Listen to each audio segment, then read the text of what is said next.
Hello, AP Psychology, and welcome to Galusha's Corner. Today we are going to be talking about motivation systems. We are looking at 7.2 different motivation systems. We'll do a deep dive on hunger. We'll briefly touch on thirst and sex. So we're all looking at primary drives for motivation systems in the body. It's important for us as we go through to note that there are going to be biological, psychological, and social influences for these behaviors, much like we saw with aggression as well, a little more directly linked in this. So thirst is easy. It's probably the easiest one to talk about because it's going to be most biologically driven. So the biology of thirst is that you have this little brain structure. We talked about it with our primary drives called the hypothalamus. You want that in your notes. And your hypothalamus is going to help monitor the level of fluids inside your cells. When those sensors pick up that there's a lack of fluid inside those cells, the thirst drive is going to be activated. Now, keep in mind, though, that environmental cues, like an incentive, so seeing someone have a nice tall glass of cold water on a hot day, can also activate this biological system. So while there's a biological element to it, there's also psychological things and environmental things. Let's say you just enjoy that reward of having a nice tall glass of cold water. That is also going to be a factor. So it's mostly biology. We would mostly explain it by drive reduction theory, but there are other things at play. And certainly with hunger, that is the case. Now, if we're going to start to break down the biology of hunger, the first place we can look at is in the body. So here we have stomach contractions. That's when you feel your tummy being empty. And Washburn did the research study, God bless him, swallowed a balloon and pressed a button every time he felt hungry. And sure enough, that lined up with the contractions in his stomach, giving proof to stomach contractions being one cause of hunger.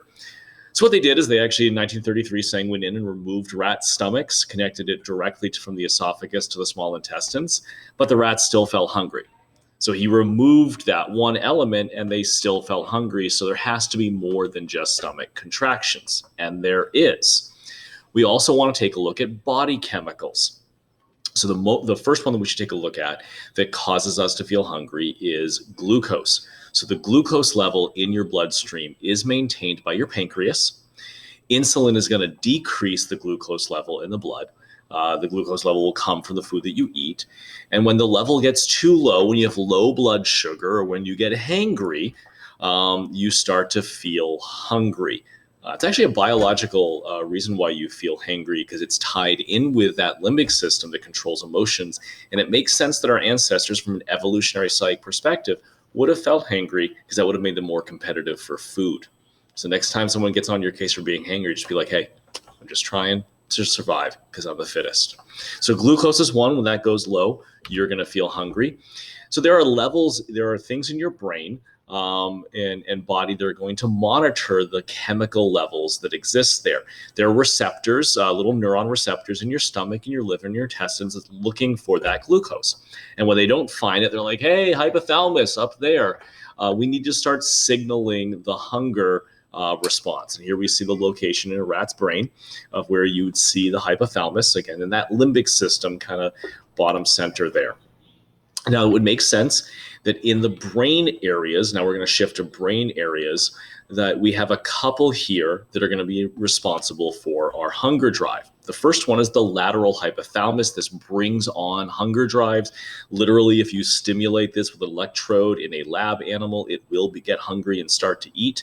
Apparently, my cat just has one permanently installed in his lateral hypothalamus.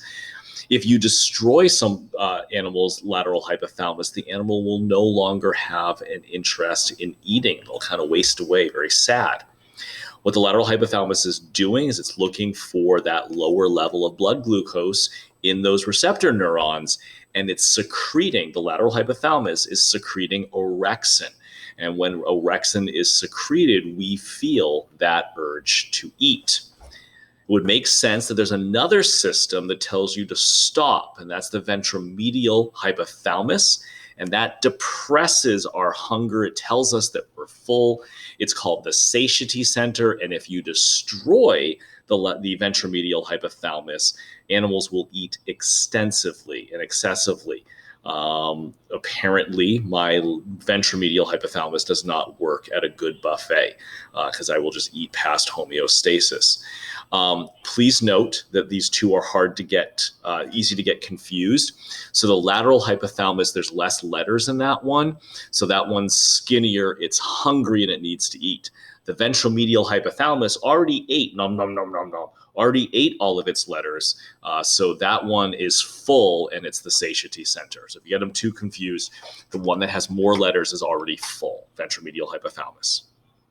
There are more body chemicals at play than just glucose and orexin. Fat cells in your body produce a substance called leptin, and the hypothalamus also monitors not just glucose levels, but also leptin levels.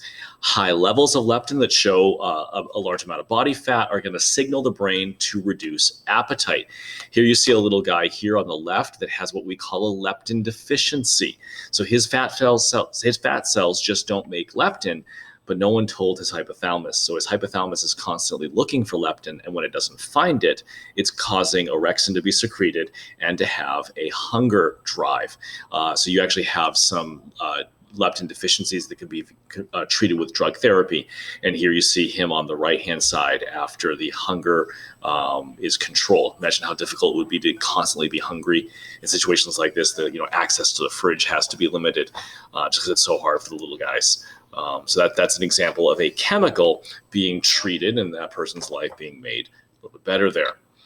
Serotonin is another body chemical that we're going to talk about. It is a neurotransmitter like orexin, but serotonin is a super important neurotransmitter. Get used to it. You're going to hear it all the time here in AP Psychology. It is first and foremost the neurotransmitter that is about your mood regulation. It sets the tone in your body. It's going to deal with your moods. A nice solid level of serotonin, it makes you emotionally stable, less anxious, and more tranquil.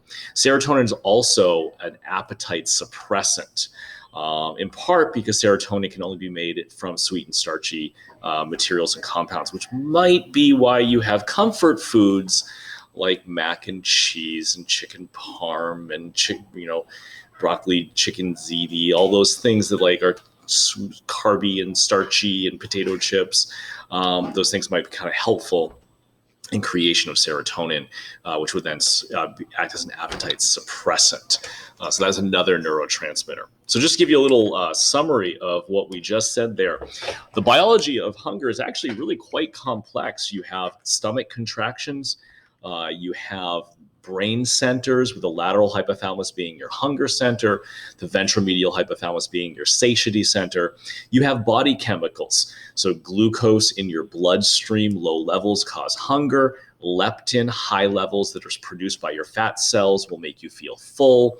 Orexin, a neurotransmitter that in larger quantities causes the lateral hypothalamus to tell you that you're hungry. And finally, serotonin, which is an appetite suppressant in larger quantities. Notice I always gave you the direction, the chemical, and how too much or too little causes something. You have to be able to talk about that in AP Psychology.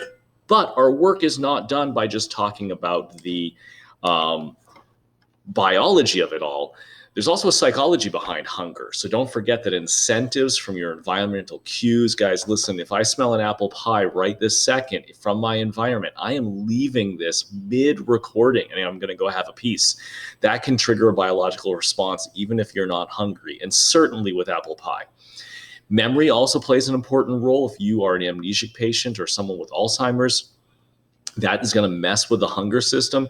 Not being able to remember when you last ate would mess with when you feel like you need to eat next. Emotional attachment to food. We are going to feel better when we eat those comfort foods, especially when we're sad. And I think that's probably tied to our serotonin levels influencing our hunger. There are social expectations. Sometimes you'll go over to a family's house, even though you've just eaten. Maybe you've just eaten, but grandma is wanting you to eat. And so you'll feel the social expectation to go ahead and do that. There's also conditioning that is going to play into that as well. I know some of you, if you remember back when we were in school, fifth period will come along and that's your time to eat. You're conditioned to eat every day at fifth period. On half days, you oddly get hungry in your fifth period class. That's because all the cues around you are telling you that you should be hungry normally So that causes this whole system to start. And then finally, culture is going to determine some of our eating habits as well. Here in the United States, we tend to eat around 6 o'clock in the evening for dinner. But in European countries, that might be 9, 10 o'clock at night. And that is more of a cultural difference that would then change eating patterns. Meals in Italy happen 9, 10 o'clock at night and tend to go on for much, much longer than we do as we shove food into our faces quickly here in America. So culture can change that. It doesn't just change how much or when we eat, it also is going to change what we eat. Um, Cultures that are from warmer cultures that are from warmer climates tend to like hotter spices in their food. Thank goodness that you exist in those warm climates, and thank you so much for allowing us to try your cuisine. That gives us much more. If you are someone that doesn't enjoy that, maybe it'll come with time. But that might explain they had to use spices in those meats as they were curing without refrigeration over centuries. And so that might explain why hot cultures like spicy dishes, and that could be a different preference. So in summary, you've got biological things that are coming in and affecting it. You've got psychological things that are coming in and affecting your desire for food, and then also social, cultural. We can't really use primary drive reduction theory or drive reduction theory to explain it. We have to use drive reduction theory, arousal theory, maybe even a little bit of Maslow's to explain all the reasons why you eat and don't eat. One note, though, as we talk, we'll get into different ways of thinking about food and how it relates to our physical body image. But just one note here: the diet industry 2020 is going to be looking, it's on a 9% decrease, but it's looking at about $71 billion. And estimates are rough to grab, but it looks like about 85% of its customers are female in Western societies. Again, another piece of evidence of how much we objectify females in our society and what we have to do better. And it has a failure rate, whether it's the person or the diet, about in the 90% range. Very few other things in our society have a failure rate this high, yet we spend this much money on. And one of the things that I do want to highlight is the fact that very, very, very infrequently do you ever hear diets, especially fad diets, talk about the real reason behind weight loss, which is set point theory. So according to set point theory, there's a control system built into every person dictating how much fat they should carry. You're all used to how different people feel warm or hot in different times. My wife is always cold. I'm always hot. And we don't get freaked out by that. But what we don't talk about is set point theory, that each of us have kind of a thermostat for body fat. Some individuals have a very high setting, so they tend to take on more fat cells. Their metabolism is slower. And some people have a very low setting and have almost no body fat just by nature. According to this theory, body fat percentage and body weight are really matters of some internal controls. How do you diet? How do you change set point? It's not dieting. In fact, what happens with dieting demonstrates that the body has more than one way to defend its fat stores. So long-term caloric deprivation, not having enough calories. So a fad diet that has you really not taking in enough food basically tells the body that you're in an emergency situation. And so while there's that initial weight loss, you kind of hit a plateau, and the metabolic rate is going to slow because it kind of thinks like, oh my gosh, we're being starved. We need to try to survive. And that's why a lot of diets have an initial drop off, but then you hit a plateau where you can't lose beyond that plateau. Really, the only way to safely deal with that, which is a very boring sentence, is through regular exercise and healthy eating. That changes the set point over time and the metabolic rate over time. But those quick fixes, they drop down, but then the body's own metabolic rate pushes back against its own set point, causing that plateau and that frustration. Why do a lot of people rebound and actually gain weight? Because they get frustrated, go off the diet, but then the metabolism is still slow. So they end up gaining weight because of having that slow metabolism. You don't hear diet industries talk about this because it's not interesting. It doesn't sell books, but it is one of the reasons why they have a 90% or so fail rate, however you want to view that figure. We're going to look at sexual motivation too. So, just like our motivation for hunger, there's going to be, yes, testosterone, the limbic system in your hypothalamus is going to be a sex drive. Pheromones from the other person are going to be biologically influenced. But there's also psychological readiness, there's external stimuli, there's imagined stimuli and sexual motivation, all of which are playing in. We see different cultures with different cultural views about sex, especially sex out of wedlock. And you can see that kind of runs the gambit. And then, so even though as humans, we're biologically the same in our sex drives, the culture that we find ourselves in is going to vastly change the expression. Here you see births to unwed parents in the United States, Canada, and Britain in the 1900s, and then Japan. That thing just came up on my screen. Japan kind of flatlined, just not something that is warrant or is allowed culturally in the 1900s. So that's an example of how culture is changing a biological expression in people.